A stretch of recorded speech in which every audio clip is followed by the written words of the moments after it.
लगे कि then he भेजाई हमरा जेल हमरा संगे गे खेल गेली खेल देही पकड़ाई बोलाई के थाना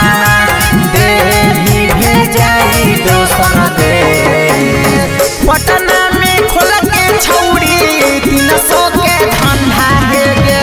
लड़ो ही के पटना में खोल के छौड़ी 300 के धंधा है गे लड़ो ही के लड़ो ही के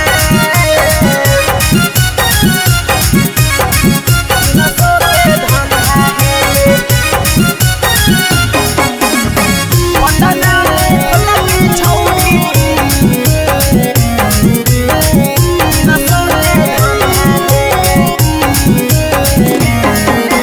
देन ही बिछाई जलगे तोरा वकीलवा करो हो इस्तेमाल गे